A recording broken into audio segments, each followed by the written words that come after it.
हेडलाईन्सचे प्रायोजक आहे NBC bearings, लांब पळण्यासाठी। लोकसभेतील गोंधळानंतर विधान परिषदेत शिवीगाळ। विरोधी पक्षनेते अंबादास दानवे आणि प्रसाद लाड यांनी सभागृहात एकमेकांना दिल्या शिव्या। उपसभापती नीलम गोरे उद्या सचिवालयामार्फत वक्तव्य तपासून घेणार। दानवेंनी माफी मागून राजीनामा द्यावा। भाजपा आक्रमक। विरोधी पक्षनेता आई बहिणीवर शिव्या देतो। अंबादास दानवेंना निलंबित केल्याशिवाय सभागृह चालू न देण्याचा इशारा।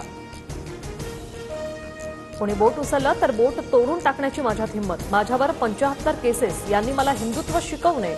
विरोधी पक्षनेते अंबादास दानवेंचा भाजप नेत्यांवर निशाणा। मातोश्रीच्या कॉर्नरवर जाऊनही उत्तर देण्याची आमच्यात हिंमत। भाजप आमदार प्रसाद लाड यांचं विरोधी पक्षनेते अंबादास दानवेंना प्रत्युत्तर। स्वतःला हिंदू समजणारे हिंसा पसरवतात, तुम्ही हिंदू नाहीत। भाजपकडे इशारा करत राहुल गांधींचं वक्तव्य। लोकसभेत गोंधळ। याच मुद्द्यावरून परिषदेत लाड आणि दानवेंची एकमेकांना शिवीगाळ। सर्व हिंदूंना हिंसक म्हणणं चुकीचं। राहुल गांधींनी आपले शब्द मागे घेऊन माफी मागावी। भाजप आक्रमक।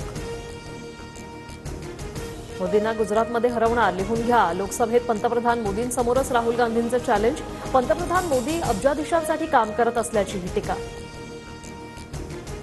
मुंबईत ठाकरे गटाचे दोन्ही शिलेदार विजयी। पदवीधर मतदारसंघातून अनिल परब तर शिक्षक मतदारसंघात जम अभ्यंकर यांचा विजय। ठाकरे गटाच्या कार्यकर्त्यांचा जल्लोष।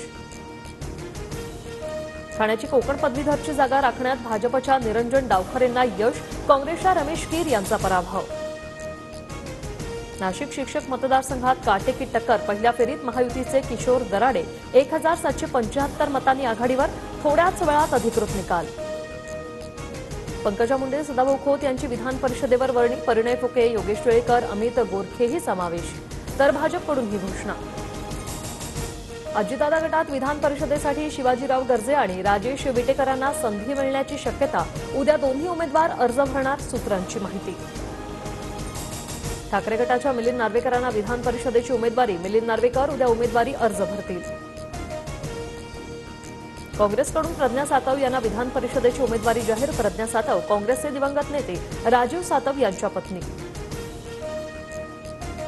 दीक्षाभूमी परिसरातील भूमिगत वाहनतळाच्या बांधकामाची आंबेडकरी अनुयायांकडून तोडफोड। स्तूपाला धोका निर्माण होण्याच्या भीतीने तीव्र विरोध। फडणवीसांकडून बांधकामाला स्थगिती।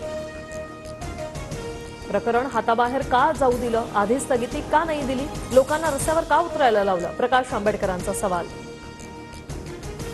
पेपरफुटीबाबत कायदा आणणार, फडणवीसांचं आश्वासन। कोणत्याही घोटाळ्याविना 77,000 नियुक्त्या, फडणवीसांची माहिती।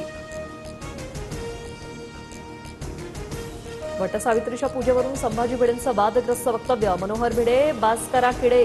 काँग्रेस पदाधिकारी संगीता तिवारींचा हल्लाबोल। तर संभाजी भिडेंच्या मिशा कापू। सोलापुरातील महिला संघटनेचा इशारा। मुख्यमंत्री माझी लाडकी बहीण योजनेसाठी तलाठी कार्यालयात फुल। योजनेचा अर्ज भरण्यासाठी ऑनलाईन केंद्रावर महिलांची मोठी गर्दी। दुधासाठी 30 रुपये दर उत्पादकांना लागू होणार। 5 रुपये शासनाचं अनुदान असणार। दूध उत्पादनाबाबत महसूल मंत्री विखेंच्या बैठकीत चर्चा। मराठा आरक्षणाची सुनावणी पुन्हा रखडण्याची शक्यता। आयोगाला प्रतिवादी बनवा। मुंबई हायकोर्टात नवीन अर्ज दाखल। ज्येष्ठ वकील सुभाष झा यांनी केलेल्या अंतरिम अर्जावर हायकोर्टात उद्या सुनावणी। लोणावळ्याचा भुशी डॅम दुर्घटनेतील 5 मृतदेह सापडले तर 5 जणांना बाहेर काढण्यात यश। एकाच कुटुंबातील 10 जण वाहून गेल्याची घटना। हेडलाईन्सचे प्रायोजक आहे एनबीसी बेरिंग्स, लांब पळण्यासाठी।